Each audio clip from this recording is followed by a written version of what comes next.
On today's episode of Locked On Wild, I'm back with some thoughts on whether or not it is worth to break up Kaprizov-Eriksson Ek and Boldy for a little more lineup optimization.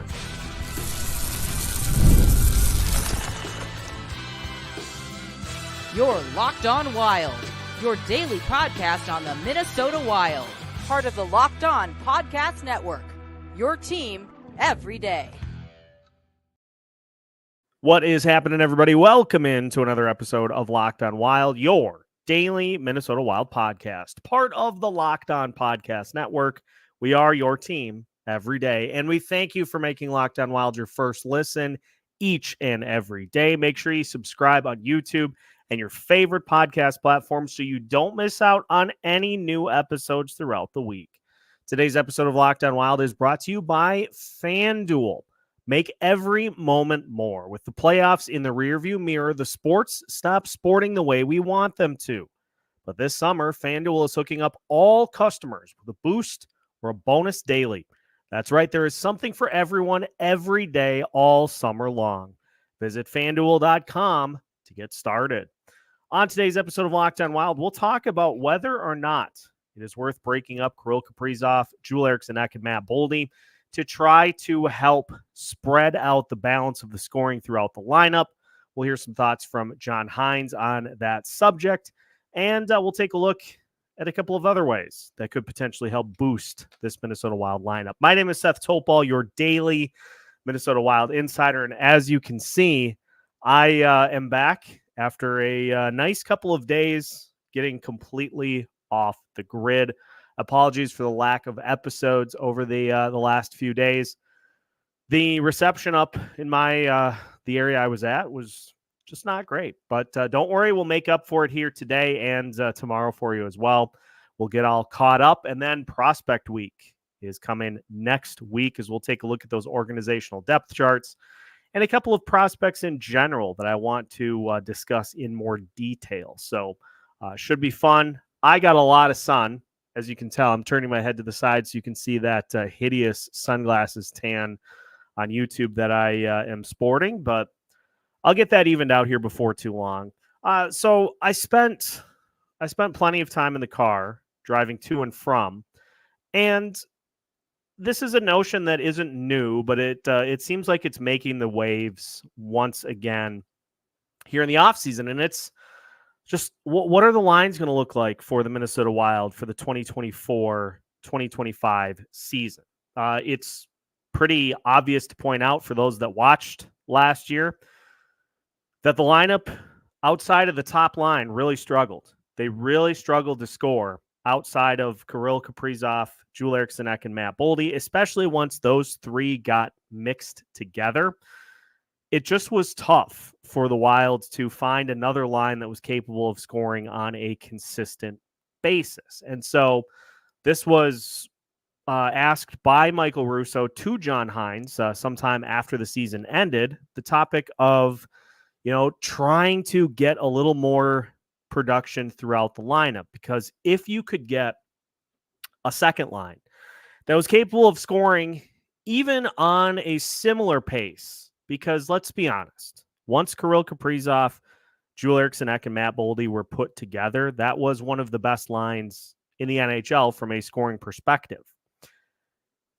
It's going to be hard to replicate that and get a line that can score in that same vein. But even if you can get a line that scores 60 to 70% of that production, then you're in really good shape, because when you have a really top-heavy lineup, opponents are going to throw everything they have defensively at that particular group. Going to try to throw them off their game, slow them down even a little bit, and then it's up to the rest of the lineup to be able to kind of counterbalance that to where your opponent says, well, we'd like to really key in on Kirill Kaprizov and try to slow him down, but we can't afford to do it with all these other pieces that are being able to kind of hold their end of the bargain. And so it has been discussed since the season ended. Let's just get some thoughts on the line combinations. Michael Russo asking John Hynes point blank, can you be too top heavy if you stick with Kirill Kaprizov, Eriksson Ek, and Boldy? And here's Hynes' response. Well, I think you can look at it two ways. I think there's a lot of teams that win in the league that have a dominant line like that. I think it's incumbent upon if that line is together. You could arguably say they were at times, for a long stretch of time, the best line in the NHL. For other players to rise to the occasion to play a certain way, be more reliable, more consistent, more competitive, produce more offensively to complement that. We know we do have that regarding Kirill, Joel Eriksson Ek, and Matt-Boldy, that opportunity. Can we also try to spread it around and change it? I will tell you this, whether we keep that line together or we split them up, we need more from some other people. And that's our objective this summer. And that's our objective to find in training camp. Also, in regards to the line combinations in camp, here's what Hynes had to say. We know coming into this training camp that there's certain combinations that clearly work. But I also think that we do have some opportunities where I think competitiveness and creating a competitive environment in training camp is critical, particularly early in the camp. I'm not a big believer in you come in and, okay, this is the NHL team and these are the lines we're going to start the season with. I want to see guys compete. We need some spots filled. We need some roles to be filled. Let's say we put Kaprizov-Eriksson Ek-Boldy together. Who's hammering home with Rossi and Zuccarello? Who's that guy? Let's give some guys some opportunity. Maybe we put Zook and Kirill together. Who's going to go with Ek and Boldy? So I think there's some real competition in that part of our team that I really want to give guys opportunity to and push to. And these are the conversations we're going to have with our players, that there's nothing set. There's no one guaranteed to be in that spot. The other part is that you've got Ogren, you've got Huznadinov, you've got Trenin, you've got Foligno. We've got some of the guys that we signed. And who's going to make the team? I think if you're going to be a good team and you're going to get off to a good start, it has to start with a competitive mindset in training camp, and guys win some opportunities and push each other. That's how you can truly get ready for the regular season. So in one sense, John Hynes isn't saying anything that is completely out of bounds here, in one sense, because from competition comes players rising to the occasion and being able to step up and take a spot. Or maybe it's a young player that just completely goes nuts in camp and wins a job. And on the line combination side, yeah, there are times throughout the season where a line combination might get a little stale.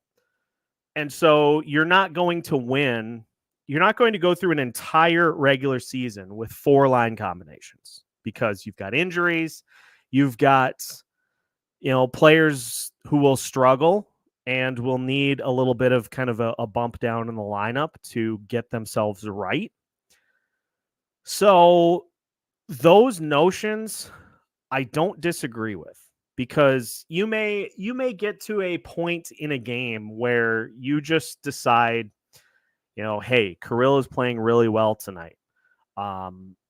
This other guy on a different line is playing really well too. We need a goal at this particular point in a game.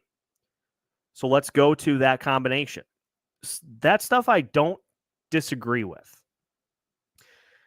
But I think we run into the problem of assumption. Assumption that because particular combinations have worked in the past, that they're just going to click together again in the same way. And so when we come back, I'll discuss why the notion of assumption is one that should be avoided. That is coming up as we continue today's episode of Locked On Wild after this. Today's episode of Locked On Wild is brought to you by Indeed. We are driven by the search for better. But when it comes to hiring, the best way to search for a candidate isn't to search at all. Don't search, match with Indeed. If you need to hire, you need Indeed. Indeed is your matching and hiring platform with over 350 million global monthly visitors, according to Indeed data. and a matching engine that helps you find quality candidates fast. One of my favorite parts from a job searching perspective of Indeed is that it shows you where your resume may need more clarifications. If you're looking at a particular job, it may say, hey, you're missing qualifications here. So you can try to either bridge that gap or maybe move on to other potential opportunities. Listeners of this show will get a $75 sponsored job credit to get your jobs more visibility at Indeed.com/lockedon. Just go to Indeed.com/lockedon right now and support our show by saying you heard about Indeed on this podcast. That's Indeed.com/lockedon. Terms and conditions apply. Need to hire? You need Indeed. Welcome back to today's episode of Locked On Wild. Once again, we thank you for making Locked On Wild your first listen each and every day. For your second listen of the day today, make sure that you check out the wide array of great Locked On shows here right in the state of Minnesota.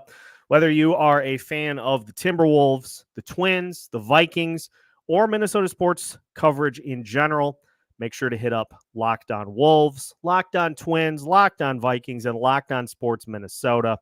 A+ right here in the great state of Minnesota.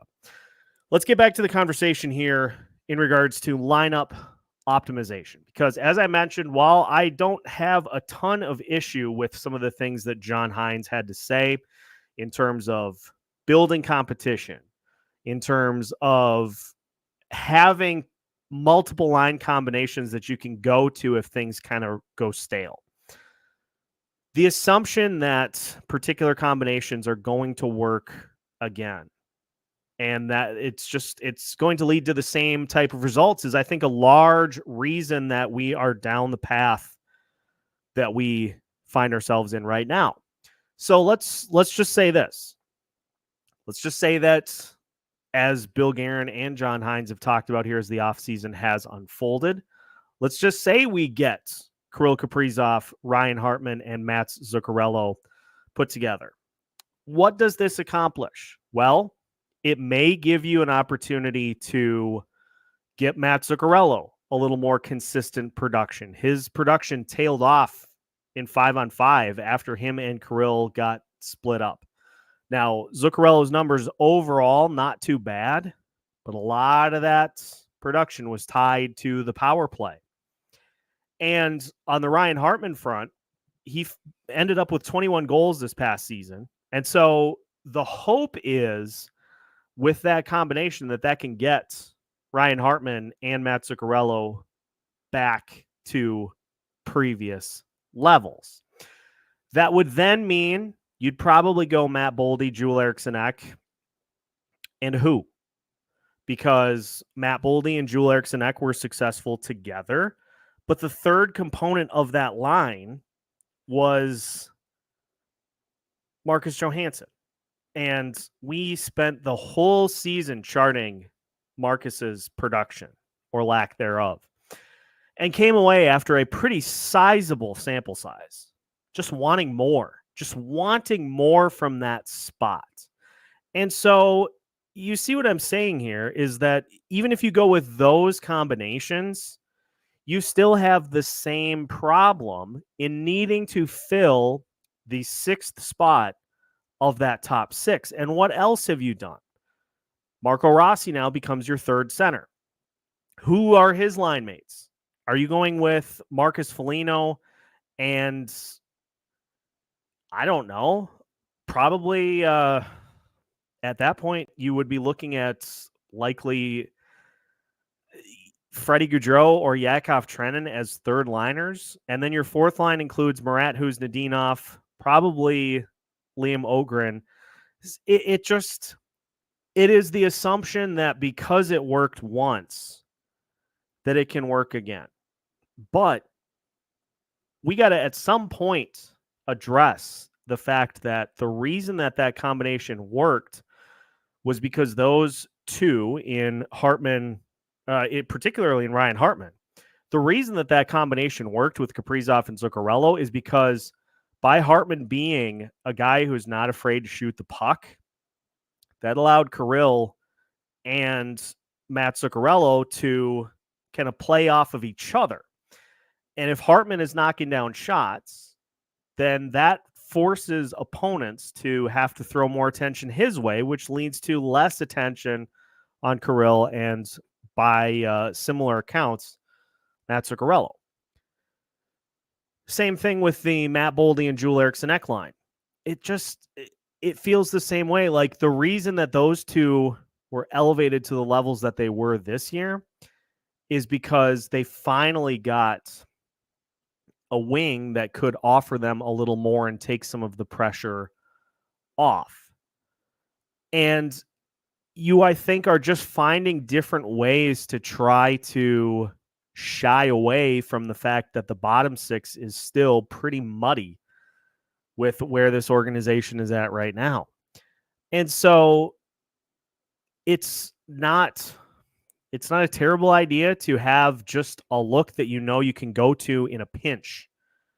But if you are going to go with those line combinations and just assume that they're going to produce similar results to what they did before, not the greatest strategy. Plus, then what are you telling the guys that are trying to make the team, such as Liam Ogren, Marat Huznadinov, those guys that got looks but now are trying to make the roster for real and are trying to make full-time spots on the roster? You're telling them that they are going to be put in roles, again, that I don't think they're necessarily suited for. And again, it strikes me as kind of backward thinking. It strikes me as trying to go about this a different way than most of the other teams in the NHL are. And by and large, no matter what the line combinations look like, this is still a lot of let Kirill do his thing and just hope that some others are able to kind of fall in line and pick up the slack. So assumption is never a safe bet. Assumption that because Kirill, Ryan Hartman, and Matt Zuccarello worked great 2 years ago, assumption that they're going to work on that same level is not a good bet, because last year it was tried a few times. One of those instances, it produced some success. The other couple, it did not. Matt Boldy, Joel-Eriksson Ek, with Marcus Johansson trying to reignite some of that chemistry, didn't work. Now, Kirill, Joel-Eriksson Ek, and Matt Boldy, that worked sensationally well. And I think it leads me to this overall thought that is going to really shape how this season looks from my perspective. And I think it's one that should really be taken to heart. And it has been said, but I want to see it happen. Let somebody win a job. I think that needs to be a big rallying cry for the upcoming season, for 2024-2025. You have a spot that needs filling. Let somebody win it. And so we'll talk about why I think that's a better idea than just assuming that previous line combinations are going to work at the same level. We'll discuss that as we finish today's episode of Locked On Wild after this. Today's episode of Locked On Wild is brought to you by FanDuel. Folks, you know me. I love sports so much that I never want them to stop. But with the playoffs for the NHL and the NBA fully in the rearview mirror, we get fewer games these days. And the sports just aren't sportsing the way that I want them to. But FanDuel lets me keep the sports going whenever I want. All I have to do is open the app and dream up bets anytime I am in the mood. This summer, FanDuel is hooking up all customers with a boost or a bonus daily. That's right, there is something for everyone every day, all summer long. So head over to FanDuel and start making the most out of your summer. FanDuel, official sports betting partner of Major League Baseball. Welcome back to today's episode of Locked On Wild. Once again, we thank you for making Locked On Wild your first listen each and every day. Reminder, we've got a double dose of episodes for you coming up tomorrow. Alex Micheletti will join us for his weekly appearance, which got pushed back due to me being literally off the grid. So we'll talk to Alex tonight and have that episode for you tomorrow. We've got a few things to discuss. So should be a fun way to finish off the week, a rare Micheletti Friday. And then Isha Jerome of the Soda Pod will join us as we are going to construct a Mount Rushmore of Minnesota Wild players all time. We'll see what we get and who, most importantly, gets left off the list. But first, let's go back to this notion of letting somebody win a job. You have a spot that needs filling, and you have players that you have said need to be better. Ryan Hartman needs to be better. Freddie Gaudreau needs to be better. Marcus Johansson needs to be better. I don't worry as much about a guy like Ryan Hartman because he is able to contribute. You know, he contributes in a few other ways, and he did get 21 goals last year. And so I feel like the likelihood that he is able to up that, or at least have a well-rounded season, is pretty good. Freddie, unless that injury was as bad as, unless it was extremely bad injury, I think we might have just seen the best that Freddie Gaudreau has to offer. And on the Marcus Johansson front, it's possible that you get a contract year performance from Marcus Johansson. So I guess we'll wait and see. But let's talk again about this spot. This notion of getting somebody to fill a spot on that second line. You have Matt Zuccarello, who is a pass first forward. You have Marco Rossi, who is a get-to-the-net guy. And you have a handful of guys that could potentially play up to a better level than what Marcus Johansson gave you. I mean, you've got Liam Ogren, you've got Riley Heidt, you've got, I don't know, you've got 5 or 6 guys that could potentially surprise you pleasantly to the point that you say, wow, this guy can really help us. Because if the goal this year is to win, at some point these prospects offer you more than a veteran can. Veterans give you that steady presence. They're not going to make as much mistakes, and you can't even necessarily say that because plenty of mistakes that have been made, especially this past season. But with a young player, coaches get nervous here because, yeah, you're probably going to have some games in which they create mistakes or look overwhelmed. But you know the thing about a lot of really good young players? They bounce back. And maybe it's crazy. Maybe it's possible that we get opportunities in camp for the likes of Liam Ogren, Riley Heidt, some of those other players to potentially step in and win a roster spot. Maybe they just don't look ready. But if that's the case, then I think you just try to find somebody that can come in and lock down a spot, as opposed to just saying, well, we couldn't find somebody to fill this spot organically, so now we're just going to go back to what did work at one time. That's been, I think, the quintessential discussion, quintessential topic of choice for Bill Guerin since 2021, 2022. Because quite a bit worked that year. A lot of different things worked that year. But just because they worked that year doesn't mean they're necessarily going to work again. And that's where youth comes in. Energy, excitement. They can step into a lineup and inject some much needed vibrance into it. And so Bill Guerin has said it. Veterans should be very concerned about having players in camp step up and take their jobs. Okay. I appreciate that was said. Now let's go and back it up. Because there's another problem. What if you assume that these line combinations that worked before are going to work again? What happens if you go to all that and you say, yeah, we're going Kaprizov, Hartman, Zuccarello, we're going Boldy, Eriksson Ek, and Johansson again, because they worked before, so they definitely should work again. What happens if they don't?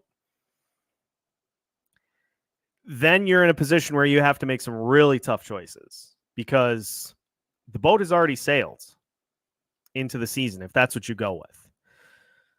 And you can't really afford for it to be led astray this year. So my suggestion, if you want a line that can go toe-to-toe with anybody, you keep that Kaprizov-Eriksson Ek and Boldy line together, because it wasn't like it was a small sample size. It was from February to the end of the year. It was almost 2.5 months of sample to see that combination worked together. And I know that Joel Eriksson Ek had a little bit of a tail off at the end of the season. He did have an injury that he had to work his way back from. But pre-injury, Eriksson Ek with Boldy and Kaprizov was nightmare for other teams. And so maybe you go into the situation, you go into the season saying, all right, Zuccarello, that second line spot with Rossi, it's yours, unless it just looks the same than it did last year. In which case, I think then you start to just bump some other guys up in the lineup. Maybe then your second line looks like Ogren, Rossi, and I don't know, maybe Hartman. Somebody else in that spot. And this is a topic I've talked about a lot, but that is going to continue to be a focal point from now through next season, is that we are in this point with the lineup in which Bill Guerin is hoping that these veteran guys can continue to hold those spots in the lineup, those top level spots in the lineup.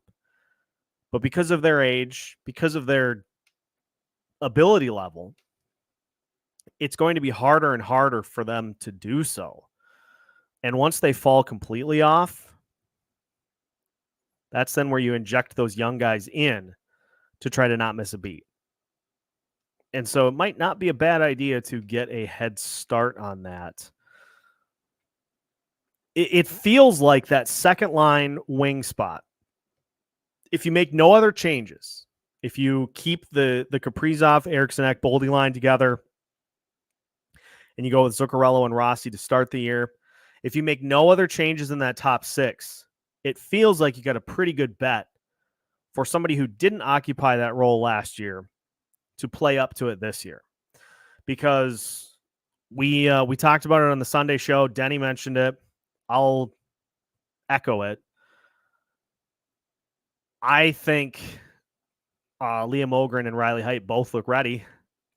And I'm telling you, if you put Liam Ogren's size with Rossi and Matt Zuccarello as a potential second line, you could do some really nasty things with that group. Even if let's say you even put Riley Heidt with Rossi.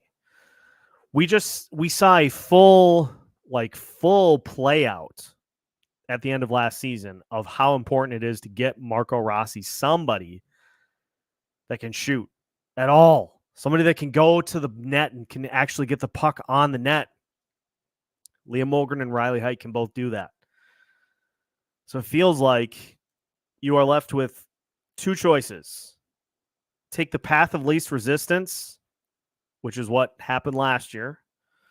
And I'll say the path of least resistance is those previous line combinations. Path of least resistance. Or you go bold. Go bold. Go bold, Billy.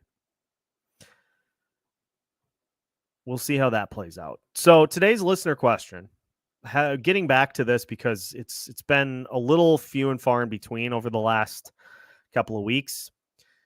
Today's listener question, winner leads off one of tomorrow's episodes. Who would you put on the second line? I know Denny shared his thoughts on this, but who would you put on the second line for the Minnesota Wild this upcoming season? Leave your comments and we'll get to the best responses for one of tomorrow's episodes of Locked On Wild. As mentioned, we'll have two of them for you coming up tomorrow as we catch up from the early part of the week. But I do thank everybody for tuning in to today's episode of Locked On Wild. Make sure to hit that like button on YouTube or to subscribe on your favorite audio platform so you don't miss out on any new episodes throughout the week. We have new episodes for you every Monday through Friday as part of the Locked On Podcast Network.